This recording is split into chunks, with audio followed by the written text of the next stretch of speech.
Okay, this is EDL 825. I'm Gabriel Dirksen, and I'm going to be talking about the case study. Who should create the school vision for our last module? Section 1, Summary and Facts. The Lightville School District. They're a rural school district. Their enrollment has been increasing yearly. The schools are getting too full. They need to build or add on to the schools because the grade school and the high school are too full, and so they need to look at other alternatives, how they can add on to other schools, or if they need to build a new school. And so they came up with three options, and they looked at it, and the best one that they decided in their small rural community is that they're going to build a new school. And mainly, from my point of view, is from the increasing yearly, they need to look for a more permanent fix than just adding on where they could house people for now. So in doing that, they had to hire a principal to accompany the building. They wanted the building principal to be there while it was being constructed, so it was an 18-month project. So they wanted the building principal to be there in about 6 months. So they looked for a principal. They hired a gal named Susan Potter. She was an experienced teacher, but she has a suburb background. So her coming into the community, she might have a few adjustments needing to be made. But from what I read on her background, is she is a very good and supportive teacher. Her role as a principal, she would need to make staff decisions. She would need to organize school activities and functions, and she would also have to work with the architect to use her, as the case study said, would be her expert opinion in advising and collaborating with them to have the best school that would fit the community and the students in it. They also had to build an advisory committee with teachers, people of the community, and parents. And so they put a committee together. Nobody really wanted to be the head of the committee. They wanted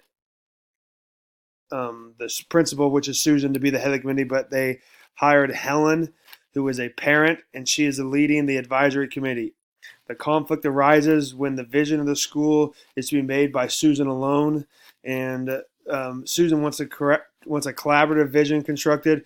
She doesn't want to just construct it herself, but the committee wants her to come up with a vision on her own, and they just vote on it. So that is the conflict that arose in the case study. Legal and ethical issues. Through the reading of it, I did not see any legal issues occurred. Only feelings and trust were hurt, to my knowledge, in the case study, because the winning of the building would be a close vote, like it would be in all rural towns. There's always a close margin of victory usually when bond issues are getting proposed and winning, because a lot of people don't want their taxes or anything to increase. But the ethical issues I noticed was a breach in contract that didn't reflect, the committee didn't reflect what I saw as proficient in their vision, and hopefully the community at large and all stakeholders given an opportunity to react and input suggestion. These were part of the contract by the committee that were not met. The committee signed that they would reach out to all stakeholders involved, and they would all come up. The committee's vision would be a collaborative effort of the whole community at large, and not just the vision of the principal, which I see as what they kind of wanted. They want Helen to use her expert opinion and devise a vision for the school on that alone. And that's how I read it, interpreted it. So I hope that is correct. Some other issues I would have noted were that her sister, Helen's sister, is an influential person in the community. Her brother also supports the school bond issue of the school being built.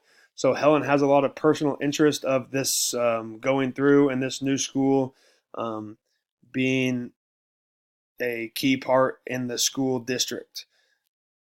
The other thing I kind of worried or thought was an unspoken agenda, or that gave issue and ethical issues, was the purpose of the committee. If the committee was assigned to bring all these people of different backgrounds in together to create one common goal of creating a vision, why are they constructing this and putting this on Helen alone to do?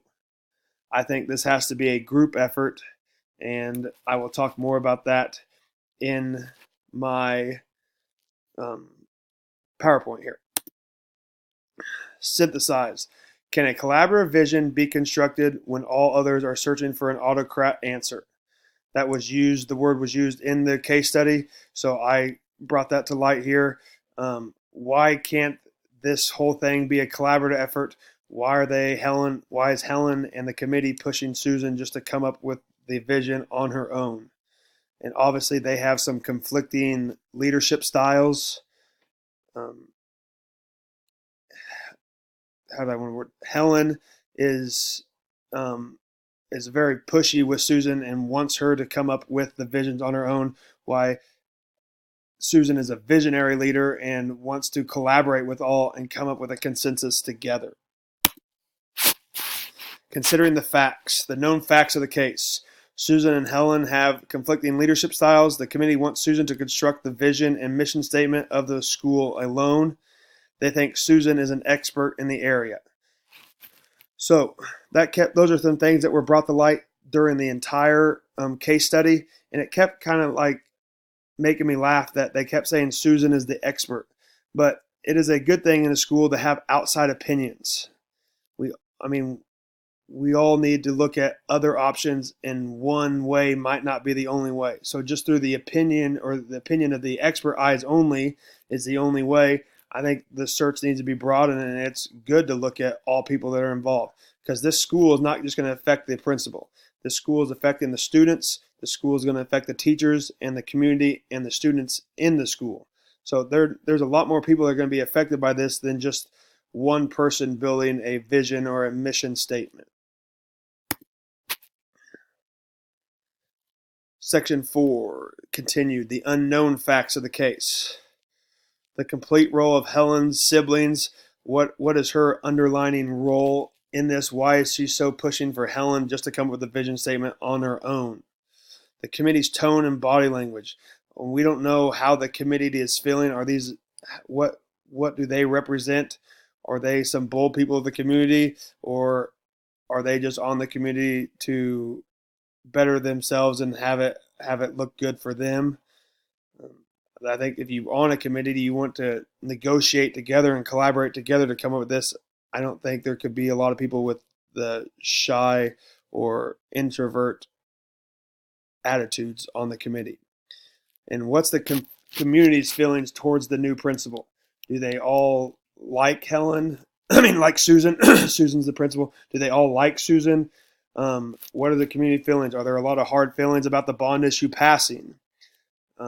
That would be a big thing in a small community, because I grew up in Sterling that had a big bond issue pass, and there was a lot of turmoil with it passing. So what is the community feeling towards this school being built? And also the unknown fact that some I didn't put on here is, what are the teachers that are in the building? What's their input? Well, I think as a teacher in the district, your voice, if you're an experienced teacher, should be brought to light too, along with the other principals and superintendent. They need to be as a big part of this, and not just the new principal to the district. I think they all should be working together to come up with a vision, because they all are helping each other. The elementary is a building block for the middle school, which the middle school is a building block for the high school. So there's a lot of key traveling components that would be very important to all be involved on this.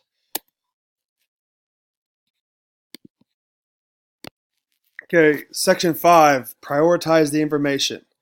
Why are all the community members and stakeholders not getting a voice? I think in this case study, it's hard to see and hard to know about all this, but where is the community members getting involved? How can we incorporate the stakeholders? When conforming a vision, I think we all need to look at those, because those are a crucial part in this. The community and stakeholders, as we go on in education and the newer things arise, informing stakeholders and getting the community involved in the school is becoming a key part of education today. And I think more of that needs to be brought in light within the case study. Why is the committee formed? They need to look at inside themselves and decide, why is this committee formed? What is the purpose of them being on this committee? Because as I read in the case study, it is to form a collaborative vision for the school. So we need to do, those people on the committee need to do the best they can for the students and the staff and the faculty at large, and then to do the best job they can for them is why the committee should have been formed. Are other motives a factor for the leaders? Are there people that have alternative motives for being on the committee just to make themselves look good or to be on the top? And then what are the teachers and superintendents positions or other administrators? What are the other people that have been in that school? Where is their voice coming through? Because they have been there longer than the new faculty or the new principal. What is their voice in this? They've been working hard in the trenches of the school. I mean, we need to bring to light what they have been doing. Options. Option number 1 I came up with is Susan makes many visions. Advisory committee picks several and they present the idea to the board. And the board could help pick the best one they see fit for the school. I think it'd be important for the advisory committee to pick out at least 2 or have it narrowed down, or if there's just one good one. But the board is a huge part of the school as well. I mean, that is who everything goes through, and it has to be approved by the board.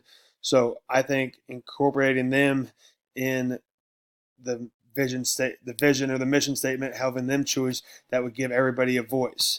The committee did their part to break it down, and then they have the final say. So involving everybody gives them a little input and gives them a little self motive to be a part of this school, and they could all take ownership in making a combined vision that was the best for all. Option number 2 is Susan works and collaborates with all for the vision. So she involves the community members, teachers, staff, and stakeholders in a mission statement ideas. And then she compiles all the information and decides which one is best and makes a vision for all the people. So in that way, she would do Google surveys, or she would go out there and have them give their input on what they see best fit for the school at large.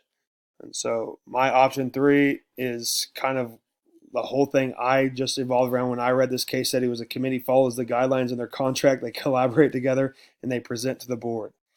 I mean, it seems pretty basic and obvious to me. I don't know if I'm doing this correctly, but the committee just needed to collaborate together. The school, being a part of the school, is not just doing it on your own. But we will talk about that in a second because I'm going to do pros and cons. Pros: Susan is using her expert opinion to construct vision, very comparable to what committee wanted. Option 1, con: still not collaborative, and the school needs to be a place where all are involved. So the option number 1, many ideas were brought up. Susan just constructed it all by herself. So I think the cons on that one is we need to be collaborative as a school. Pros on option number 2, this one was where Susan talks to all the committees and then goes out and surveys them. You're including all the appropriate people to build the best vision possible. Con of it is that Susan is still the only one making the visions, time consuming to talk to all people. And it's time consuming to get all the surveys completed and compiling all that evidence. So that takes a lot of boots on the ground work on Susan's part. Option number 3, this is the most collaborative way working together. All have a voice. This is where they all collaborate together and work together. Cons is the committee members might get upset, might cause dissonance among them. They need to support each other. This might cause dissonance because this is not what the committee wanted, but I think this is what would be the best for the school overall. Section 8. Option number 3 is the best option I think there is. The most collaborative, all students and faculty need a voice, and it's bigger than one person. The school needs to work together. Section 9, implementing it. Collaborate together, survey community stakeholders, build staff relations, and all work for a common goal, which is student improvement. I think that is the necessary components, and I think I'm running out of time. So implementing that, you need to be collaborative. You need to work together, build relationships, be incorporating others, and build a good school bond. would be what I think is key.